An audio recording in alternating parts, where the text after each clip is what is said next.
Assalamualaikum warahmatullahi wabarakatuh. Perkenalkan, nama saya Fahru Zaki, SSI MT. Saya adalah dosen di program studi Teknik Pertambangan Fakultas Teknik Universitas Jember. Video ini dibuat untuk memenuhi persyaratan untuk sertifikasi dosen tahun 2024, yaitu pernyataan diri dosen untuk unjuk kerja Tridharma Perguruan Tinggi atau PDD UKT-PT bidang pengajaran. Saya adalah pengampu mata kuliah valuasi tambang. Mata kuliah ini terdiri dari 3 SKS untuk mahasiswa semester 6. Untuk CPL ada 2 yang dibebankan ke mata kuliah ini, yaitu CPL 2 dan CPL 7. Untuk capaian pembelajaran mata kuliah ada 3. CPMK 1 menganalisis analisis keekonomian dari perusahaan pertambangan. CPMK 2 menyusun strategi dan perencanaan tambang sesuai dengan keahliannya dengan mempertimbangkan K3 faktor teknis dan ekonomi. CPMK 3 menggunakan metode pembelajaran sepanjang hayat dalam mengakomodasi sains dan teknologi terbaru, terutama dalam penguasaan valuasi tambang. Untuk materi perkuliahan ini diantaranya adalah teknik eksplorasi dan klasifikasi cadangan, ada net smelter return, kemudian teknik valuasi tambang, kemudian laporan keuangan dan kinerja perusahaan, metode unit cost, pendekatan cost market approach, kemudian prinsip dasar penilaian aset mineral, kemudian laporan keuangan, income statement dan cash flow, kemudian teknik penilaian perusahaan, analisis rasio keuangan, dan teknik penilaian perusahaan tambang. Untuk mata kuliah ini mengikuti kurikulum OBE, yaitu Outcome Based Education. Di sini ada tugas proyek, ya. Untuk penilaian tugas proyek ini 50%, mencakup CPMK 1, 2, dan 3. Kemudian ada tugas 2 tentang unit cost, ada 20%, ada tugas 3 penilaian perusahaan ada 10%, tugas 4 analisis rasio keuangan 10%, ada UAS 10%, dan sikap tanggung jawab, disiplin, dan jujur 10%. Untuk pustaka, saya mengacu pada buku pertama, ada buku metode penambangan, ya, diktat dari program studi teknik pertambangan UNED. Kemudian ada buku dari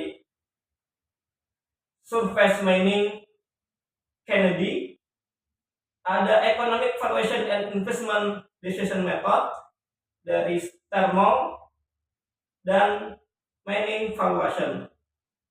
Untuk media pembelajaran, saya menggunakan media Microsoft Office, kemudian juga ada Padlet. Untuk asesmen juga menggunakan Quizzes.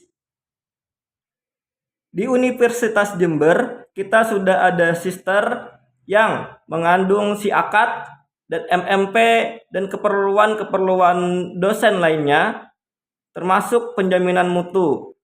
Untuk pembelajaran, RPS sudah bisa diakses di SIAKAT yang bisa dibuka oleh dosen dan juga mahasiswa. Kemudian kita juga bisa langsung melihat jadwal kuliah, maupun kita bisa menilai secara terstruktur untuk mata kuliah yang kita ampu. Untuk tugas, kita meminta mahasiswa mengerjakan sesuai dengan petunjuk yang ada di MMP, dan mereka biasanya upload tugas melalui MMP. Dan ini sangat berguna untuk memudahkan dosen dalam merekap tugas dan menggunakan paperless. Berikut kita lihat cuplikan pembelajaran yang dilakukan dengan metode instruction dan assessment. Assalamualaikum warahmatullahi wabarakatuh. Waalaikumsalam warahmatullahi wabarakatuh. Selamat pagi. Selamat pagi. Alhamdulillah rabbil alamin.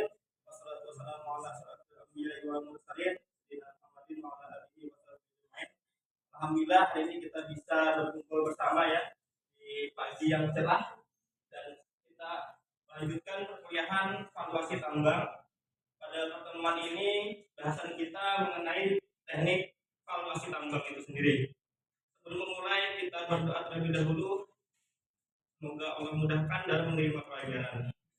Berdoa dimulai.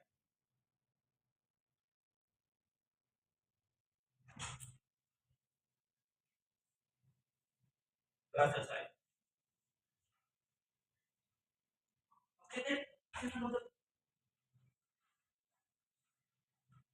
Oke, sekarang lihat catatan sebelumnya ya.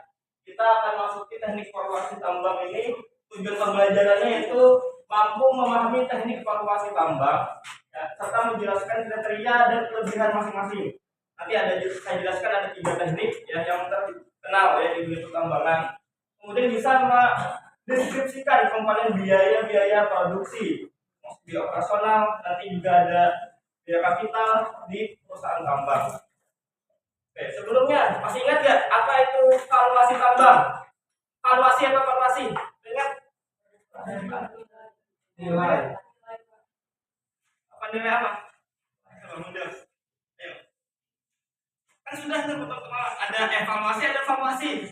Apa? Valuasi. Valuasi itu merupakan proses dalam menghitung nilai baik keuntungan maupun kerugian yang terkini dari sebuah atau suatu perusahaan. Oke. Ya. Kalau dilihat dari cakupannya ada valuasi, ada evaluasi. Yang lebih luas mana? Evaluasi. Ya. Jadi kalau valuasi bicara tentang nilai, terutama tentang keuangannya. Ya, tentang keuangannya. Sedangkan evaluasi lebih luas lagi. Apa saja yang dievaluasi macam termasuk valuasi tambangnya. Ya. Pendahuluan. Jadi saya sebut ada 3 metode teknik dalam valuasi tambang. Apa aja? Pendekatannya pendekatan biaya, lagi pendekatan apa? Pendekatan pendapatan. Kemudian ketiga pendekatan pasar. Bahasa Inggrisnya ada yang tahu nggak? Masih ingat? Biaya itu adalah cost approach ya. Kemudian pendekatan pendapatan, income approach. Satunya pendekatan pasar, market approach. Oke, kita akan jelaskan satu-satu. Pendekatan biaya atau cost approach ya. Ini berarti apa? Biaya itu dinilai dari sebuah aset berdasarkan biaya yang diperlukan untuk dia bisa melakukan reproduksi. Jadi ketika kita mau menambang batu bara misalnya, sampai kita berhasil dapat batu bara itu biaya yang diperlukan hitung berapa? Berarti termasuk nanti di sini apa aja komponennya yang kita sebut. Ada sini contohnya, ada biaya eksplorasi, ada biaya pengembangan development, ada biaya produksi. Sebenarnya kalau kalian lihat ya, 2 ini di atas eksplorasi, pengembangan, development itu masuk apa kemarin? Biaya Kapital. Betul sekali, biaya capital cost ya. Sedangkan biaya produksi di dalamnya ada biaya operasional. Ya. Sedangkan biaya kapital masih banyak, contoh saja. Ya. Nanti di akhir setelah ini ada kerja kelompok untuk menentukan biaya kapital apa saja, biaya operasional apa saja. Ya. Nah, biaya eksplorasi, masih ingat biaya eksplorasi itu kira-kira biaya yang dikeluarkan biaya untuk apa? Sudah belajar kan teknik eksplorasi sebelumnya? Perizinan. Apa izin untuk kita ada bisa eksplorasi, ada izin eksplorasi, betul, oke. Izin eksplorasinya, terus pembebasan lahan. Sebelum itu kita tahu jangan bebaskan dulu, hanya tahu di situ ada barang atau ada bahan tambang gimana? Survei ya, survei geofisika ya, kita datang langsung, kita uji ya dengan misalnya metode tidak langsung, kemudian metode langsung dengan pengeboran misalkan. Itu semua perlu biaya. Kemudian kita dapatkan cadangannya, kemudian kita buat rayakan sampai dia berhasil izin keluar. Lalu misalnya sudah bisa untuk izin produksi, maka sebelum bisa produksi kita harus development dulu. Tadi bahan ada landing, kemudian bangun gedung, mungkin dong pekerjaannya nggak ada tempat di sana, di mana tinggal. Ya. Kemudian kita angkat alat beratnya, ya itu semua berbeda. Kemudian masuk ke biaya produksi.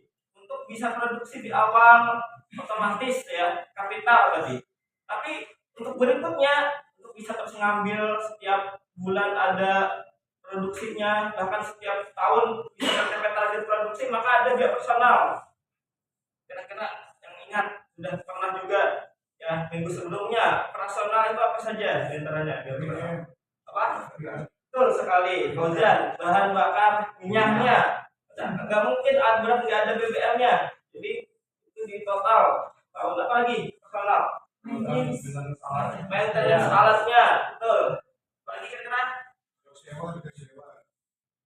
harga sewa itu jelas kalau misalnya dia tidak beli ya. Kalau dia mau beli berarti sudah di awal ya di kapital. Kita manusia yang kerja digaji nggak? Nah itu paling besar tuh dia biaya gajinya, tanggal kerjanya ya. Kemudian maintenance sudah, kemudian juga termasuk diantaranya apa? Biaya listrik, biaya air, kemudian besar juga adalah apa? Sampai pengolahannya. Terus, ya. Apalagi sekarang mineral harus sampai dimurnikan separuh setengah jadi. Walaupun kita nggak bisa sampai bahan jadi, bahan baku harus diolah dulu, diangkat gambarnya. Bisa jual mentah, ya. Oke. Nah ini pendekatan daya. Apa ternyata? Oke.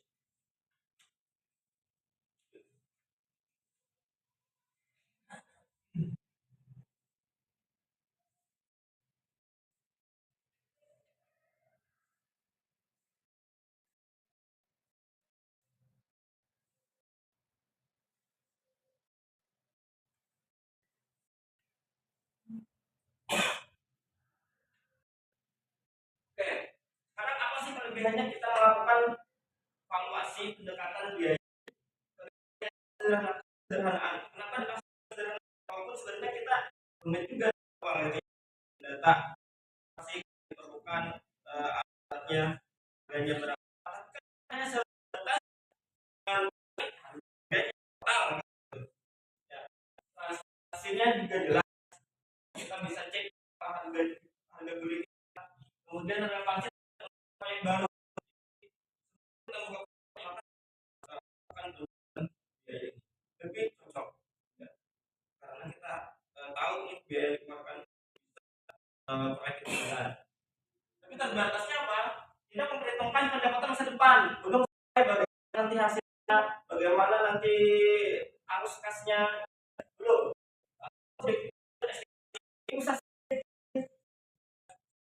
Kita mencari harga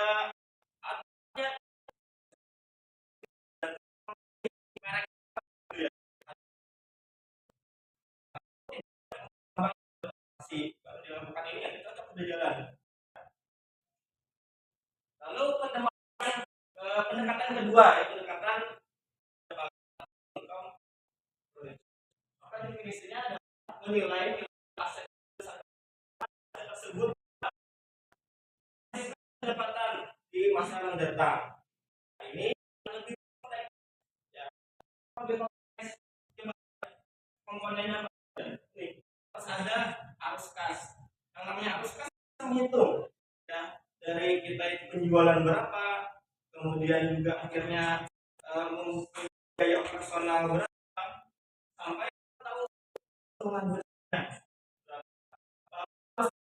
Ketika suku bunga sekarang, inflasi pengaruhnya, kalau ada hutang juga, dan juga ada risiko-risiko dan ketidakpastian. Makanya ada analisis apa dulu, analisis sensitivitas dalam foreign, itu perlu perhitungan. Nah, tapi sadar dia punya kelebihan. Kelebihannya apa? Dia akan memperhitungkan pendapatan masa depan, kemudian berbasis data finansial yang sedang dijalani.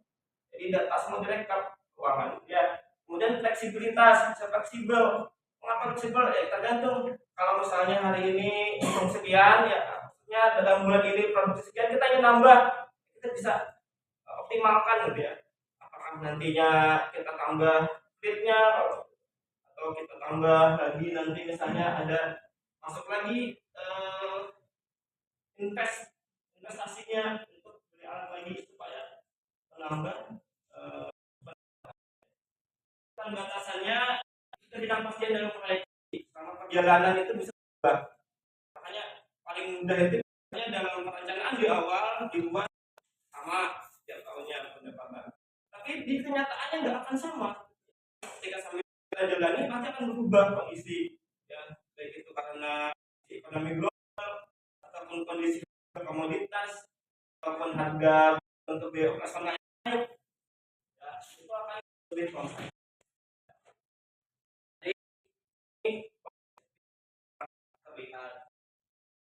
Terlihat diskon akan mempengaruhi kalau IRR-nya sudah bisa belum FR ya. Lalu ketiga adalah pendekatan pasar, market approach. Di sini berarti dia menilai sebuah aset itu berdasarkan harga pasar pada aset yang serupa ya. Jadi aset-aset yang serupa yang baru saja diperdagangkan. Jadi kalau kita punya perusahaan, kita sudah punya alat-alat, kita akan bisa menilai perusahaan kita ini berapa sih nilainya dari alat kita ya. Kalau sudah jalan 5 tahun misalnya pertambangan, maka harga alat beratnya sudah turun ya. Maka berapa harga alat berat itu saat itu, itulah pendekatannya. Sehingga nanti di akhir umur tambang ada namanya salvage itu apa? Sisa itu dinilai. Jadi perusahaan kita ini punya sisa nilai berapa?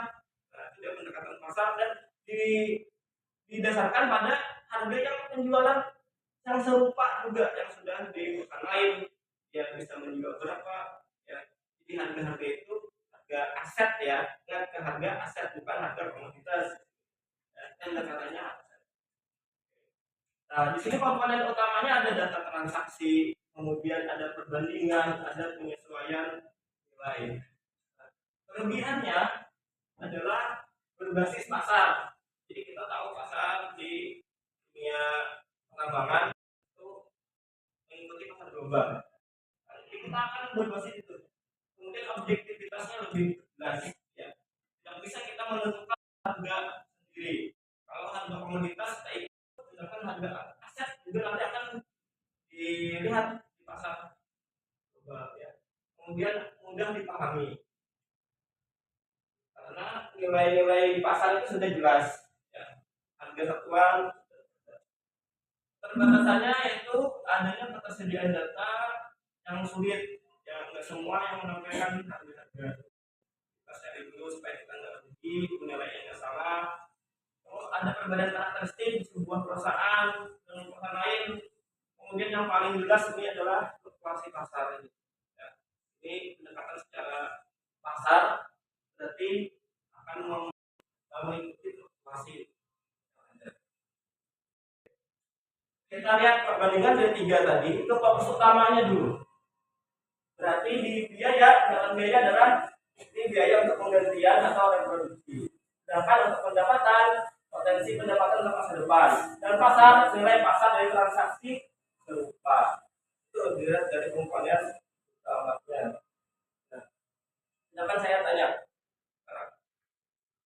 siapa yang bisa mengetahui bagaimana kita itu dalam waktu ke depan umur tambang ini kita kita untung kita layak untuk dijalankan. Apa aja kira-kira parameternya? Yuk. Yuk. Yuk. Udah. Parameter pertama itu untuk mengetahui taman layan itu yang pertama ada NPV ya. Ada value, kemudian itu ada IRR, internal return, kemudian ada payback period, kemudian ada Oke, itu 3 dah pertama betul. NPV apa tadi? Net present value harus lebih dari 0. Positif. Ya, positif. Kemudian IRR-nya lebih besar daripada MARR. Ya, kalau misalkan dia punya utang, ada inflasi, karena MARR itu sudah semua total semua. Kemudian yang ketiga, payback periodnya harus apa? Kurang dari umur tambah berakhir ya. Kalau bisa lebih cepat, gitu. Nah, itu tadi untuk bisa menentukan untuk masa depan. Nah, kemudian secara kesesuaian penggunaan, maka pendekatan biaya ini untuk tambang yang akan kita buat proyek baru. Jadi pertama dilakukan pendekatan biaya.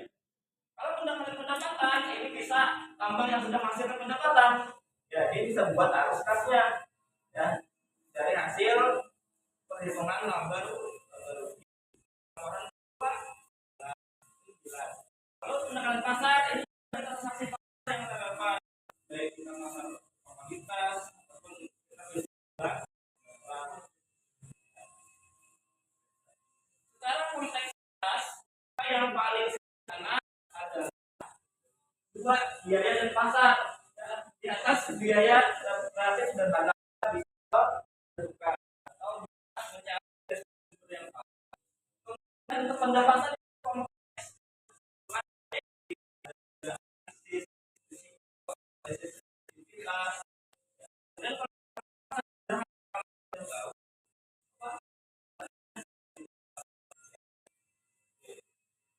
kita akan coba berkelompok kalian untuk mendata ya.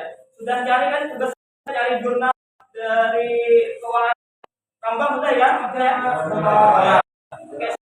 Buat kelompok kita kalian coba diskusikan ke kelompok untuk aja sih itu biaya kapital, biaya operasional ya dulu. Ini kita akan presentasi. Oke, silakan untuk kelompoknya berdekatan ya. 2, 3, 5 di sini. Oke.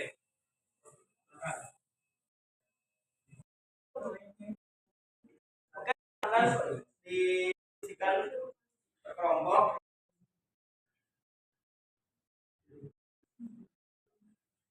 Yang dari jurnal ada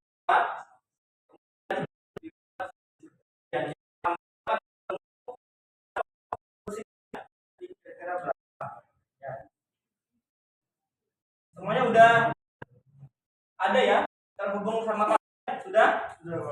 Oke. Kalau yang sudah kirim di ya. Kita akan masuki hari ini hasil kerja kelompok dikirim lewat Padlet yang telah saya buat. Lalu setiap kelompok bisa melihat hasil kerja kelompok lain dengan tema berbeda. Kemudian masing-masing kelompok mempresentasikan hasil diskusinya. Ya, ada pertanyaan? Siap kelompok emas. Setiap kelompok maju ke depan untuk mempresentasikan hasil diskusinya. Dinilai performance, materi, dan keaktifan mahasiswa. Tetap dari prestasi dari yang biaya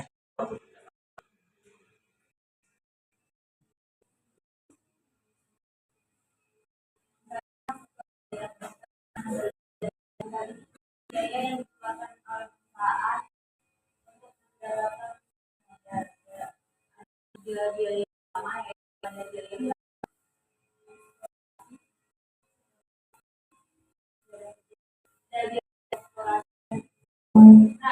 Setelah satu kelompok presentasi, diadakan tanya jawab antar mahasiswa. Kemudian saya pun memberi feedback dan tanggapan. Secara hitungan PMI berat 0,8. Ini kan cepat ini. Ini tadi 5 tahun saja ya.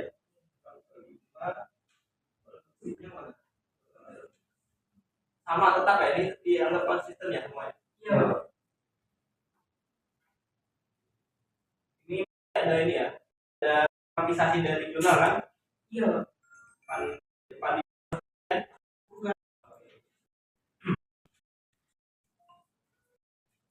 Royalti berapa? 5%. Apakah sama kira-kira royalti nikel? Beda ya.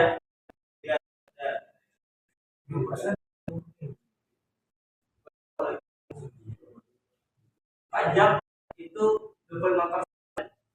Ini juga ada. Makanya secara Di akhir pertemuan, saya mengadakan kuis melalui Quizizz agar bisa mengukur pemahaman mahasiswa. Oke, selamat pada yang juara. Ada Wisnu, yang mana? Pak yang tadi error gimana Pak? Kalau perhatiannya rendah, boleh nanti kita Ulang Pak. Saya Devina. kosong. Selamat. Sekian pertemuan hari ini, terima kasih banyak. Semoga nanti sebentar ujung hasilnya lebih baik lagi dan juga hasilnya keluarnya bisa A semua ya. Saya cukupkan. Assalamualaikum warahmatullahi wabarakatuh.